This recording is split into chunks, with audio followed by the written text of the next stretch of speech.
introducción.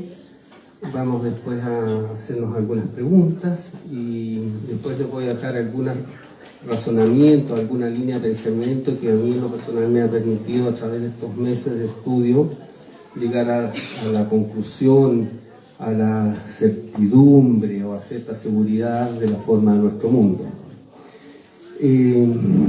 Para los que tenemos 50 y tantos años, muchos de nosotros acá en Chile fuimos hijos de la revista Mampato, creada por el extraordinario dibujante, pintor, pensador, divulgador Eduardo Armstrong, que falleció tan joven. Él creó este personaje que se llama Mampato, que fue después desarrollado por uno de los mejores ilustradores de Chile, Temo Lobos, que creó un personaje que tal vez muchos de ustedes recordarán, que es Ogú. En uno de los capítulos, Ogú le pregunta recurrentemente a Mampato por qué. ¿Por qué esto? ¿Por qué aquello? ¿Por qué lo otro? Y Temo, que era un hombre muy estudioso, pone en el pie de la viñeta una cita y dice esa cita: ¿por qué? La pregunta que inicia el conocimiento del hombre y el desarrollo de la civilización humana. Y yo creo que lo que ha pasado es que nos olvidamos de los por qué y aprendemos solo a aceptar. Entonces, como lo quiera yo o no lo quiera, lo que digo es escuchado por algunos que me quieren mucho y otros que no me quieren nada. Quiero invitar a ciertas reflexiones relacionadas con la duda. ¿Por qué el por qué es importante? Porque el por qué significa que hay algo que queremos saber, hay una ignorancia y por lo tanto hay una duda respecto de algo. Nuccio Ordine, el notable pensador, escritor, filósofo y profesor de la Universidad de Calabria, acaba de terminar y de cerrar con una clase magistral el puerto de ideas de la ciudad de Antofagasta. Con lo que son las cosas, la ponencia de Nuccio Ordine se llama Elogio a la duda, en contra de los traficantes de certezas, afirmando que efectivamente muchos hoy día se parapetan en ciertas certezas y la ciencia ha olvidado, creo yo, o algunos, que hay una diferencia entre creer y saber. Voy a tomarme unos minutos para contar una anécdota que no he contado en público, que muchos de mis amigos la conocen más en la intimidad de nuestras conversaciones. Que hace, yo diría que una media docena de años atrás, un notable médico cirujano muy querido por mí, gran amigo de la familia, psiquiatra infantil, además es bioeticista, estudió filosofía en España, muy crítico del ejercicio de la medicina, me dice un día: mis colegas confunden el creer con el saber, además de todos los problemas que tenemos en el ejercicio médico. ¿Cómo así?, le digo yo. Sí, porque no saben y creen que saben. Pero explícate. Bueno, me dice él, cuando alguien se corta una mano y se infecta, yo sé que con un antibiótico voy a cortar esa infección y siempre funciona así y de ese modo puedo constatarlo y por lo tanto es un hecho sabido. Pero el cerebro, por ejemplo, funciona, entendemos, el hemisferio derecho de un modo, el izquierdo de otro. Hay gente que se daña un hemisferio y sigue haciendo las cosas que no debería hacer. Entonces ahí no sabemos, creemos. 4 años después, cuando fueron los periodistas de Chilevisión a hacer una nota sobre el terraplanismo, en el nervio, el calor que hacía esos días de enero en Santiago, el flash, ¿cierto?, de recordar esta vieja historia de mi amigo Eduardo, me llega. Entonces el periodista, yo le digo: ¿sabemos que es esférica? o creemos que es esférica? Y ahí quedó esa cita, que después cuando estoy con el periodista José Miguel Jaque de La Tercera, vuelve. ¿Sabemos que es esférica o creemos que es esférica? Entendiendo que la duda es, cierto, lo que da origen a la investigación, al reconocer que hay cosas que ignoramos, podríamos hacer algunas reflexiones sobre la ciencia. La ciencia como, de alguna manera, respuesta o estudio de las causas, de los porqués de los fenómenos. Ahí de nuevo está el porqué. O la ciencia como el estudio, el conocimiento que permite, de alguna manera, explicar los fenómenos que nos rodean. La ciencia ha tenido un derrotero y un viaje. Tiene matices, tiene procesos, tiene cambios, tiene rupturas. Pero si buscamos ciertos acuerdos, podríamos establecer que hay un acuerdo en que la ciencia empírica nos señala que para la explicación de los fenómenos, estos deben ser observables, medibles y repetibles. Es decir, yo observo el fenómeno, lo mido, lo constato, lo repito y puedo por lo tanto establecer cuál es su mecánica, su fundamento, y dar fe o dar certeza, para usar una palabra más precisa, de cómo funciona y cómo opera. Entonces, en el entendido que la ciencia no es creencia, sino es la búsqueda de las certezas, o la búsqueda de la verdad, a pesar de que Gotthold Ephraim Lessing, el filósofo alemán, sostenía que la valía de un hombre no estaba en la verdad que posee o cree poseer, sino en el esfuerzo que hace por alcanzarla. Hoy día yo considero que en realidad la verdad es una búsqueda y es un proceso. Es difícil que alcancemos la verdad y por lo tanto, consecuente con eso, con lo terraplanista que soy, de corazón tengo certidumbre que esa no es una verdad irredarguible, y voy a, por lo tanto, siempre estar dispuesto a encontrar otra verdad sobre esa.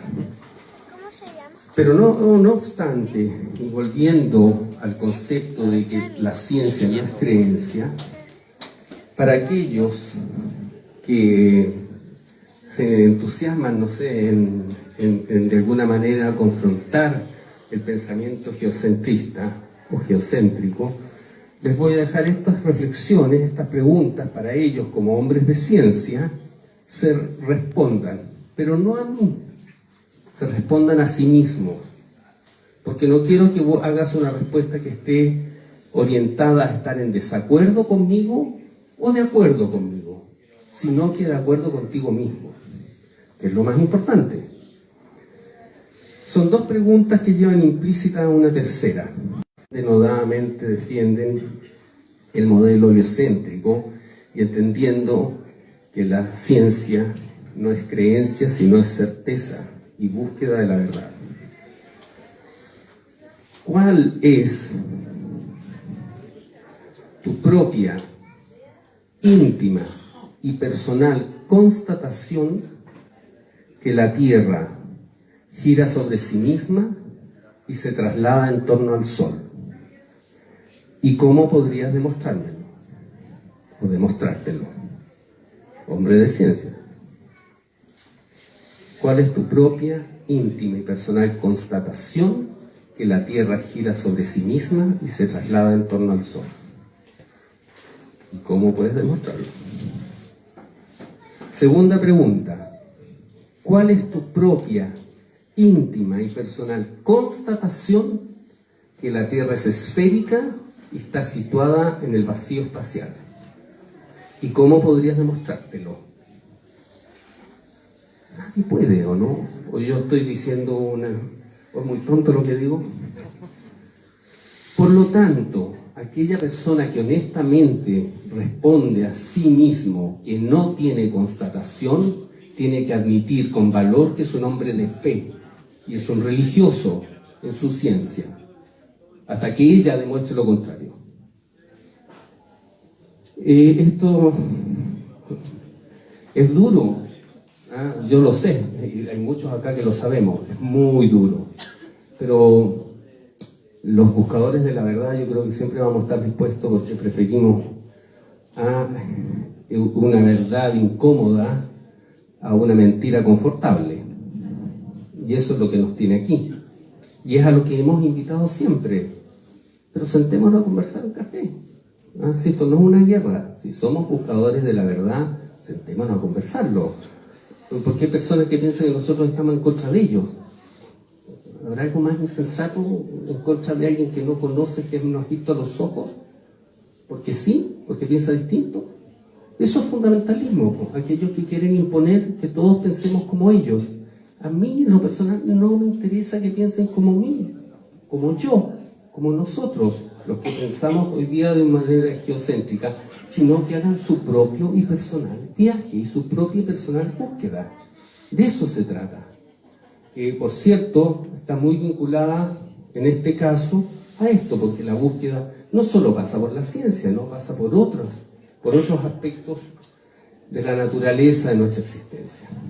Entonces quería un poco partir con esas preguntas que dan camino a nuevas preguntas. A mí me gusta la palabra terraplanismo, porque, como me decía el gran Rodrigo Don Fausto, un gran amigo notable terraplanista, terraplanismo es un eslogan, es un grito de guerra. Slogan quiere decir grito de guerra en celta. Y aprovecho de saludar a grandes espíritus celtas que hay por acá, de guerreros indomables de las eras, a mi querida Leticia Donders, que debe estar en Copiapó, en el Valle del Elqui, a don Ramón Freire, que tiene un espíritu celta indomable, a Felipe Oyarzún, que no sé si está por aquí todavía, un tremendo también guerrero, y a todos los guerreros en el sentido de buscadores de la verdad. Por eso me gusta la palabra terraplanismo, porque es un eslogan, es un llamado a alerta, es una bofetada en la cara, pero para despertarte. Es cuando tú golpeas a alguien que se desmayó, no quieres herirlo, quieres despertarlo, no es lo mismo. No obstante, la palabra terraplanismo me gusta y me atrae, por eso también yo uso mucho el concepto de geocentría. Es una palabra que he ido acuñando y que tiene básicamente en realidad a entender a Gea, nuestra madre tierra, a centrum como centro de, y el sufijo ia que dice todo lo relativo a. Es decir, la geocentría sería todo lo relativo a la madre tierra como centro de lo que podemos observar. Eso es lo que observamos. Y geocentría me recuerda una palabra que yo amaba desde que era muy niño, en mis viejos aulas del Instituto Nacional. La palabra geometría. En muchas personas nos ha pasado, mucho de los que somos acá TP de primera línea de batalla, el insulto, la descalificación y la denostación porque no estudiamos física y no somos astrónomos. Es como un caballito de batalla. No estudiaste física, no tienes nada que hablar. No estudiaste astronomía, no tienes nada que hablar. Y geometría, yo me atrevería a decir que es una mejor herramienta para entender la forma de la Tierra que la física, porque la raíz etimológica de su palabra lo dice, ¿no? Más claro, echarle agua. Y es justamente la geometría la que dice que la torre Sears, que tiene 200 metros en su primer cuerpo, alcanza los 350 en el segundo, 427 en el tercero, más las agujas, no debiera verse desde St. Joseph a 97 kilómetros al otro lado del Michigan. Pero se ve, como dijo Rodrigo conversando sobre el tema, it's a fact. es un hecho, se ve. ¿Por qué se ve? Bueno, está claro que no calza con las matemáticas, ¿cierto? Y con la geometría que nos enseñaron. Es la geometría la que señala que si Polaris tiene un bucle de 9 segundos de arco cada 18,6 años, descrito por James Bradley en 1748, ese bucle significa que mientras más lejos esté el objeto, más visible será su desplazamiento, en el entendido que a mayor distancia, mayor será el sector circular que recorre. Eso es geometría. Y si el mundo nuestro es esférico, más notorio va a ser a latitudes bajo el polo que hubo un desplazamiento en Polaris. Eso es geometría. Y eso no calza con el modelo esférico. Nuevamente es la geometría lo que lo está diciendo. Es la geometría la que describe a través de lo que desarrolló, mucho en el Renacimiento, Brunelleschi, Leonardo, Tiepolo y otros artistas, y finalmente Gerard de Salguier a fines del siglo XVI, la geometría descriptiva. La geometría descriptiva establece el fenómeno de la perspectiva. La perspectiva es un fenómeno de nuestra realidad que tiene un mecanismo que es muy especial, porque todos que nos hemos parado en el pasillo de un hotel observaremos que el piso que está a mis pies, a medida que se aleja de mi vista hacia el fondo, asciende. Pero todos sabemos que no está elevándose, ¿no? Que está paralelo al suelo y que las luces que están arriba se van acercando a la línea del horizonte, ¿cierto? Eso de nuevo es geometría. Eso, llevado al modelo de la esfera, nos indica que la perspectiva no calza las cosas con lo que podemos observar.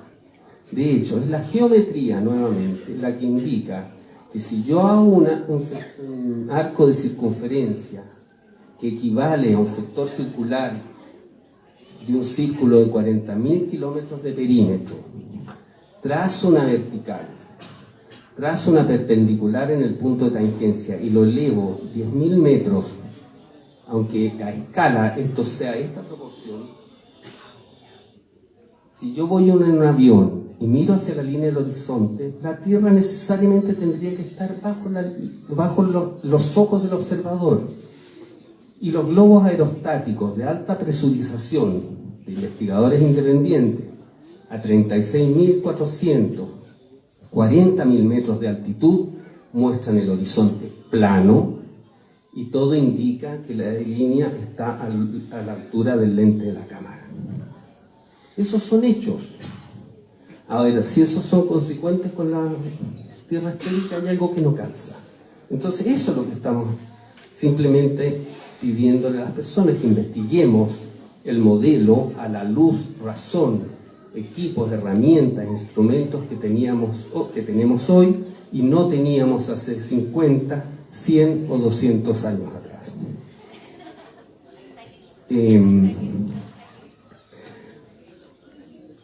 Si estos no son fundamentos para establecer que hay cosas que no calzan con el modelo esférico y que nos indican que la Tierra, por lo tanto, sería plana y estacionaria, aunque no conozcamos sus dimensiones, sus proporciones y su forma exacta, yo me pregunto cuáles son los mejores argumentos que tiene el modelo heliocéntrico.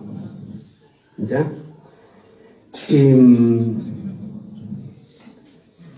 Por lo tanto, tenemos la idea del terraplanismo y la geocentría como conceptos, como principio, como inicio tal vez de un derrotero. Pero lo que sucede un poco a continuación con este mismo viaje que vamos haciendo es que yo he estado invitando y lo he dicho en las pocas intervenciones que me ha tocado. Es lo siguiente, pensemos sobre ciertas cosas para buscar respuestas. Si podemos razonablemente entender que hay algunas cosas que no calzan, deberíamos pensar lo siguiente: es absolutamente imposible que lo que nos hayan enseñado de historia de la ciencia y de ciencia, contenga errores, omisiones o tergiversaciones.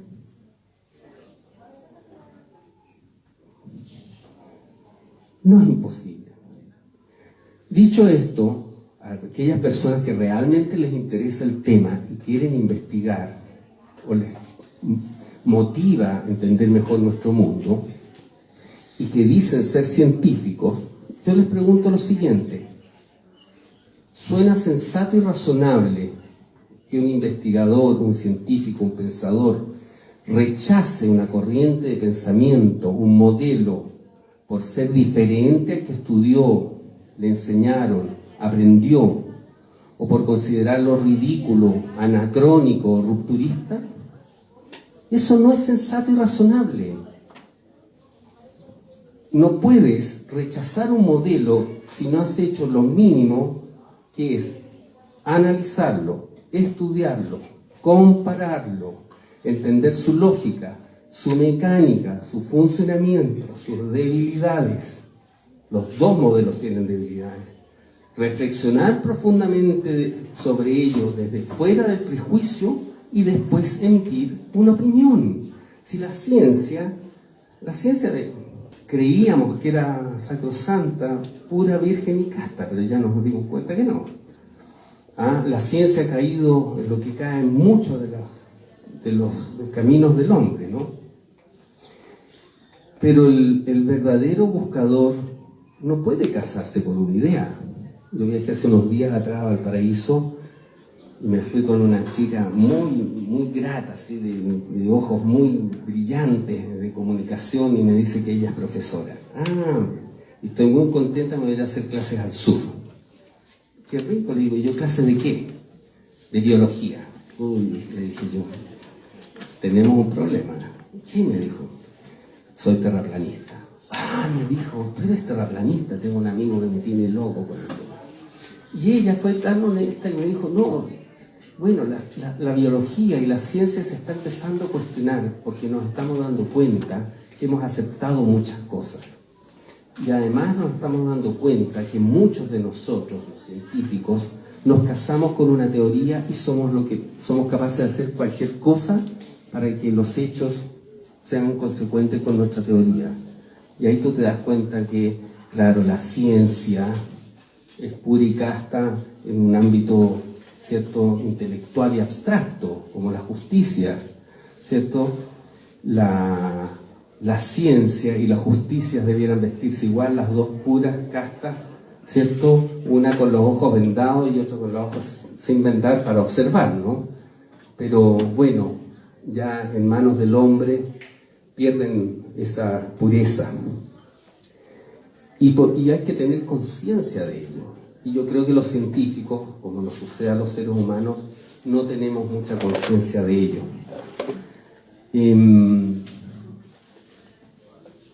Cuando yo vi el primer video de la Tierra plana, reflexionando posteriormente sobre ello, me di cuenta que en realidad uno podía establecer distintas maneras de llegar. Una es la negación, la denostación, la descalificación per se, un portazo en la cara. ¿Cierto? No tengo nada que hablar de ustedes están locos. La segunda es un poco la inquietud y el asombro, tal vez el humor. ¿Qué pasa aquí? Y la tercera, que fue lo que en el fondo a mí me motivó, fue honestamente el respeto por el otro. Tú no puedes darle un portazo a alguien porque piensa diferente a ti, o porque lo que piensa, tiene en su cabeza es completamente radicalmente opuesto a lo que tú crees, piensas o has establecido. De hecho, ahí de alguna manera nos damos cuenta que la ciencia y la religión corren muy de la mano, desde el punto de vista fundamentalismo, ¿no? De hecho, Nuccio Ordine decía ahí justamente que el fundamentalismo es tratar de imponerte una idea porque yo creo tener una verdad y quiero implantártela a ti y obligártela a ti. Eso es lo que la ciencia ha hecho, pero no es capaz de darse cuenta de su error.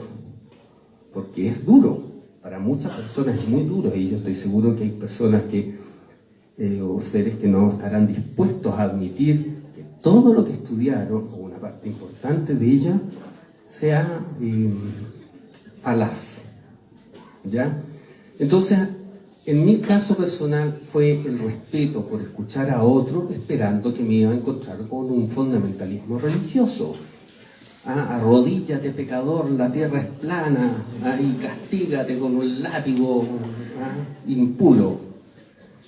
Y no, me encontré con el video de Dave Murphy, Carta abierta a Neil deGrasse Tyson, que hace 12 preguntas al actor de Cosmos. Y digo actor porque los que hemos investigado un poco hemos llegado a tener cierta, digamos, sospecha o cierto antecedente que la profesión de Neil deGrasse Tyson, contrariamente a lo que yo ingenua y cándidamente supuse cuando lo veía cediendo el continuador de Carl Sagan, no es astrofísico, es actor de televisión, igual que Bill Nye y otros. Son actores, mejores que yo, por cierto. Mejor pagado. Y mejor pagado. Entonces, en la carta abierta a Neil deGrasse Tyson, Dave Murphy le hace 12 preguntas. Hay 4 preguntas que tú no entiendes y tienes cortocircuito mental tratando de entender para dónde van las preguntas. Hay otras 4 preguntas que tú dices, claro, aquí hay cosas que no calzan, que te hacían ruido y efectivamente. Y hay 4 preguntas que tú dices, claro, ahora entiendo cosas que no entendía y que eran tan obvias y que no sabía ver. Y ahí cuando, en el caso mío, nace este viaje de 24, 48, 72 horas a ver todo lo que había de la Tierra plana, y evidentemente, inspirado en la búsqueda de la verdad, todos los que refutaban la Tierra plana, para tratar de entender la lógica y la mecánica de un modelo teórico, científico, físico. Y a las 72 horas es plana. Es plana. Pero no quieres aceptarlo. Es decir, es muy difícil aceptarlo. La gente que nos ataca creerán que para nosotros fue buena. Hay gente para la cual fue una liberación, mucho más listos que yo, que estaban menos tal vez atrapados en nuestras creencias, ¿no es cierto?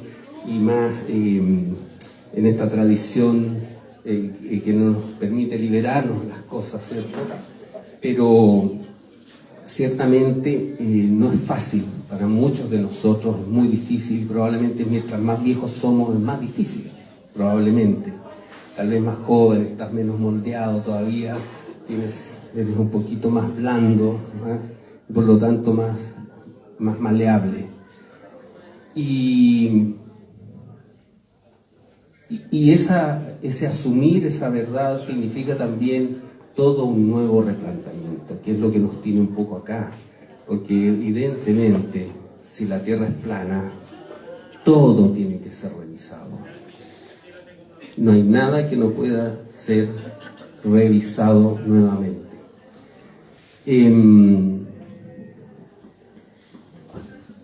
La investigación a la que me llevó la Tierra plana fue desde mi constructo como arquitecto. Por lo tanto, quienes me preguntan, bueno, ¿cuáles son los argumentos para decir que la Tierra es plana?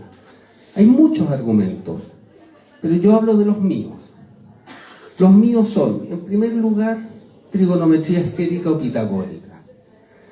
Nuestro querido amigo Juan Marcelo Cárcamo, que por razones de fuerza mayor no pudo estar acá hoy día, es ingeniero geomensor, vive en la quinta región. Él ya hizo constataciones con equipo altimétrico, con teodolito, con una estación total entre Laguna Verde y Quintero, y entre Laguna Verde y Quintero no hay curvatura.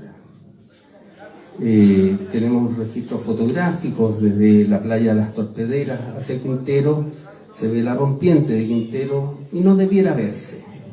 Lo mismo pasa en el sur, un colega muy cercano a mí, Alberto Astorga, lo ha visto también en la zona de Concepción. Igor Wolf, nuestro querido y notable investigador chileno, biólogo, veterinario, aficionado a la astronomía de toda su vida, hizo mediciones en el lago Big Bear, y el lago Big Bear es plano. El lago Balaton, por el experimento FECOR, indica que es plano. Y el lago Baikal también es plano. O sea, el lago Big Bear, el lago Balaton y el lago Baikal son planos. Pero la Tierra es esférica. De nuevo tenemos cosas que no calzan. Es decir, la trigonometría esférica o pitagórica nos indica que la Tierra no sería esférica. La línea del horizonte, ya lo mencioné, a nivel del mar está a la altura de tus ojos. Te subes a una azotea y está a la altura de tus ojos. En la alta montaña, yo estaba en Tara, en Surire, a 4.800 metros, y tú observas en la línea del horizonte está a tus ojos. Y en un avión también. Y los globos aerostáticos muestran la línea del horizonte a la altura, aparentemente, para ser puristas, al lente de la cámara y plano. La mecánica de fluidos. El agua busca siempre el nivel horizontal. Todos los arquitectos y constructores lo sabemos. Si yo tengo una burbuja, una manguera de nivel, y tengo el agua horizontal, es decir, perpendicular en este punto, y tengo una manguera de nivel muchos metros allá, el agua del otro lado no va a estar así. Va a estar al mismo nivel que esta, por mecánica de fluidos. Eso no coincide con el modelo esférico. Tenemos un tercer argumento. Y Polaris. Polaris, yo recuerdo perfectamente, cuando tenía 12, 13 o 14 años, haber leído, porque era un tema que me interesaba mucho, que Polaris era visible hasta la latitud 23.5 sur. Y me acuerdo de eso. Como es un tema que me interesa en los últimos años, yo llevo 2 años en esto, estuve hace pocos meses atrás en Coyohuara, en el observatorio. Voy a los observatorios astronómicos, conozco casi todos, el Cruz del Sur, el Mamayuca, todos los observatorios astronómicos turísticos he estado en ellos. He estado en el planetario, así que no es un tema completamente ignoto para mí. Y fui directo al grano con la persona que estaba encargada de la difusión científica de Coyohuara. Y le hice la siguiente pregunta. Dígame usted, ¿hasta qué latitud sur es visible Polaris? Y ella fue taxativa, no dudó, me llamó la atención porque yo pensé, tengo que pensarlo, voy a hacer memoria, voy a buscarlo. No, me dijo, que Polaris es visible hasta la latitud 24 sur. ¿Pero estás segura? Le digo. Sí, me dice, estoy segura porque en una de las últimas charlas de difusión que nos hicieron los astrónomos, salió ese tema y lo anoté en mi cuaderno. Evidentemente, si Polaris se ve a esa latitud, la Tierra no puede ser esférica. Y si ustedes buscan en internet hoy día ese dato, no lo encuentran. ¿Por qué no está? Así que uno de los experimentos que vamos a hacer, espero, es con la gente de Arica o de Tacna o de Antofagasta, Iquique, es buscar cómo podemos posicionar, ¿cierto?, a Polaris. Si añadimos lo que Padma dijo, es decir, si el modelo heliocéntrico sostiene que Polaris va a dejar de ser la estrella polar porque va a ser Vega, porque la gente que nos confronta en internet me dice, además eso va a ser Vega en 25.400 años. Entonces le digo, bueno, esperemos 25.400 años para constatar de que efectivamente la ciencia está en lo correcto. Y evidentemente Polaris no puede saltar de un punto al otro, ¿no? O sea, he estado aquí durante X años y 25.000 años después, ¡pum!, amanece al día siguiente desplazada. Eso tampoco coincide. Esos son suficientes razonamientos para que cualquier persona sensata que esté dispuesta a pensar sobre el tema y abrir el pecho y meterse en la mano y sacarse el corazón y arrancárselo, para los que les duela, entender que el modelo heliocéntrico tiene debilidades. Y si no, no eres un científico y no eres un buscador de la verdad. Está bien, puedes seguir con tu propio viaje, tu propio derrotero, y está perfecto. No va a haber ninguna opinión en contra de esa propia decisión. Pero los que se dicen científicos, no puedes negarte frente a esos hechos.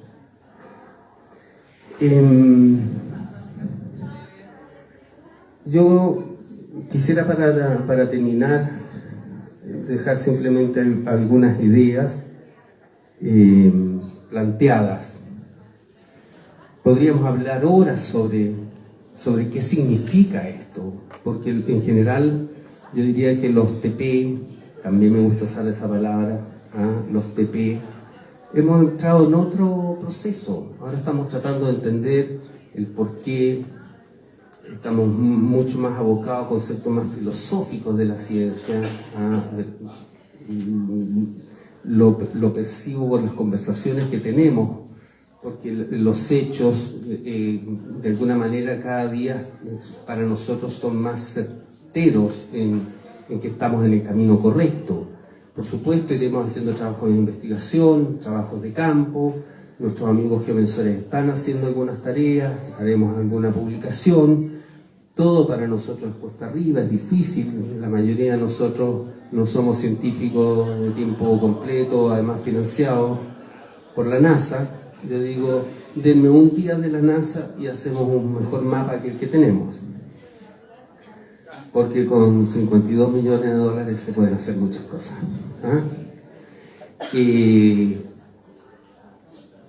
Yo pienso que no es lo mismo nacer, vivir y morir en un mundo irreal y falso, que haber nacido, ¿cierto?, crecer y morir en un mundo que es más cercano, en una visión de tu mundo que es más cercano a la realidad. Así que quiero despedirme más bien con líneas de reflexión que apuntan a entender el por qué estamos acá. Porque evidentemente, si la Tierra es plana, viene todo un replanteamiento sobre la naturaleza de nuestra existencia y el sentido de nuestro posicionamiento en el mundo.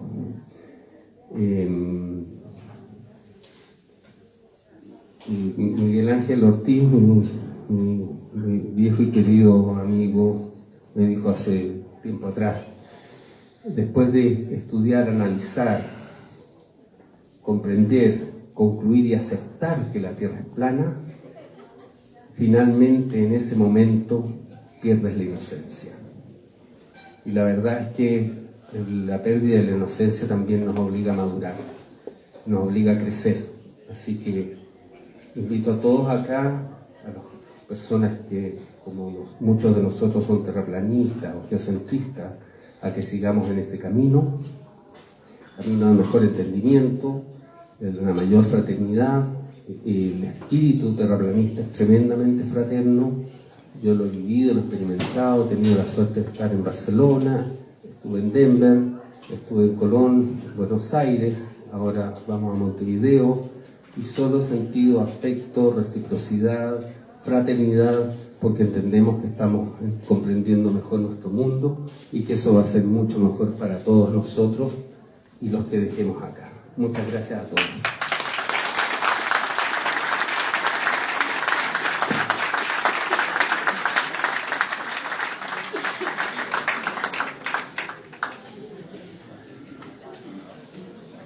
¿Preguntas? ¿Nadie tiene preguntas?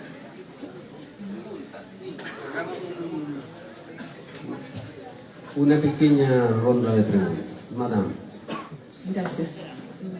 ¿Hay algún punto flaco en la teoría de la Tierra plana que todavía no se haya podido, alguna intervención? Porque hay muchas cosas que no. Esa es una buena pregunta. Yo también lo dije, las debilidades, porque ambos modelos tienen debilidades. Se lo pregunté a David Barea, pensando, intuitivamente estábamos muy conectados. David Barea tiene un canal, ¿cierto?, que se llama David Barea, Mano de Jordi, estuvieron acá en Sudamérica, estuve con ellos en Barcelona, y David respondió casi lo mismo que yo esperaba que me contestase. ¿Cuál es el punto más débil de nuestro modelo? Las estrellas, me dijo él. No entendemos las estrellas. Bueno, no entendemos bien el Sol, no se comprende bien la Luna, pero lo que sí podemos entender, que es interesante esa pregunta porque me lleva a otra reflexión que yo he hecho. Para quienes nos dicen que ustedes no saben de física, no saben de astronomía, y yo les respondo lo siguiente: todo y nada de lo que sucede allá arriba en el firmamento es demostración directa de la forma de lo que sucede aquí abajo. Por eso el hecho de que no entendamos bien cómo funcionan las cosas arriba no son demostración de que aquí vivimos en una esfera. De hecho, la mecánica de fluidos es suficiente para decir aquí no podemos vivir en una esfera. Pero efectivamente, lo que menos comprendemos, creo yo, son los fenómenos del firmamento. Todo ello. Tenemos que reestudiarlo, me lo preguntó Juan Andrés Alfate. Pregunta, otra pregunta.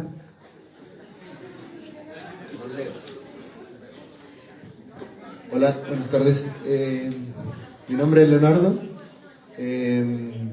Una consulta respecto al eclipse que se viene pronto. Saber si de alguna forma, utilizando la geometría, se podría llegar a constatar algo de acuerdo a acerca de quizás la forma de los astros, o de su distancia, o de su tamaño. Ya. No sé si alguno de los muchachos me quiere ayudar. Nico. Felipe es un experto porque tiene un modelo a escala. Tienen ahí.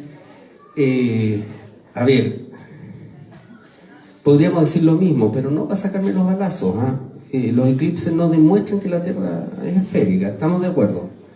En ese sentido hay mucho que investigar sobre los eclipses. Alguno de nosotros, Leo Chavarría, notable arquitecto, joven, muy brillante, va a viajar justamente a hacer ahí un poco de observación. Los eclipses tienen varias debilidades en el modelo heliocéntrico. Uno son las sombras. Las sombras de los eclipses, a pesar de que no están de escala, es difícil un poco constatarlas, son sinusoidales, no son circulares. Los eclipses Selenelion no tienen explicación en el modelo. Si tú haces un modelo a escala, que lo vamos a hacer en AutoCAD, ya lo tenemos hecho por ahí, tampoco no calzan de ningún modo las proporciones, incluso, llevadas al modelo oficial. Por lo tanto, el eclipse de ahora, yo creo que para los que somos TP, nos invita simplemente a investigarlo con nuevos ojos, con una óptica diferente, de otra prospéctica, con otro espíritu también, de tratar de entenderlo de otro modo.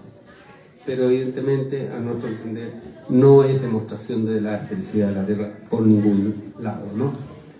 ¿Alguna otra pregunta, duda, consulta, inquietud? Ya.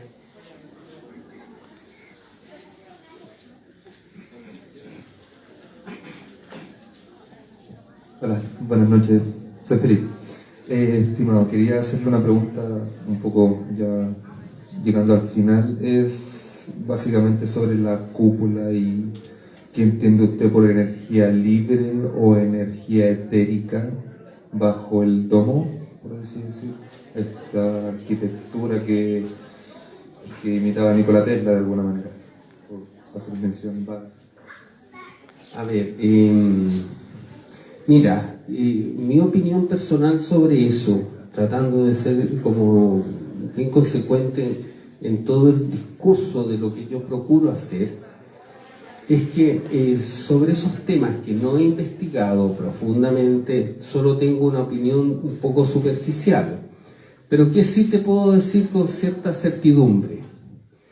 Los practicantes de yoga, aquí hay algunos eximios practicantes de yoga, yo soy un aficionado, realizamos la técnica de pranayama.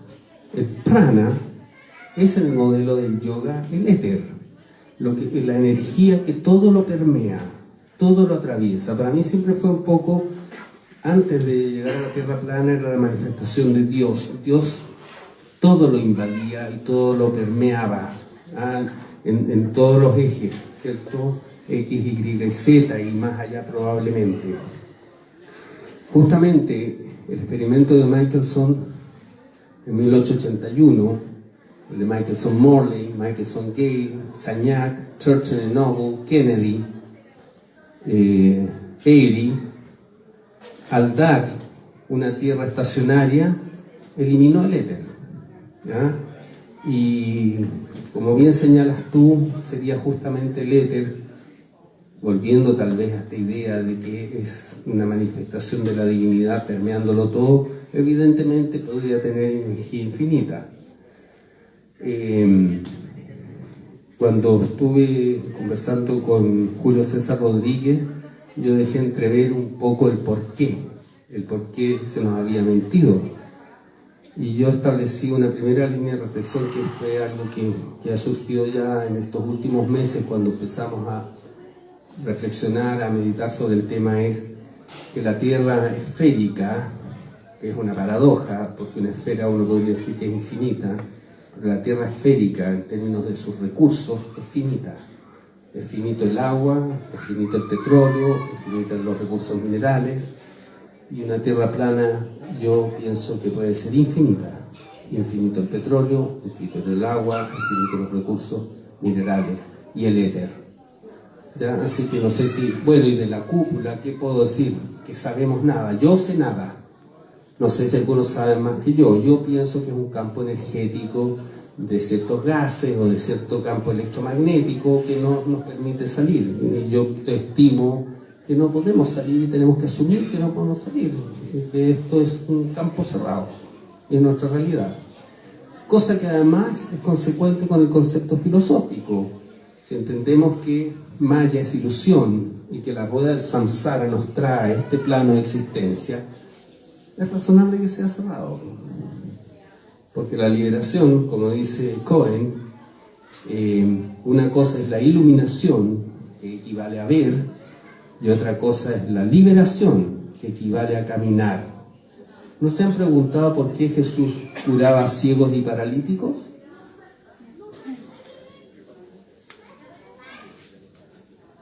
¿Alguna otra pregunta para ir cerrando? Porque ahora nos vamos a dar un festín de compartir.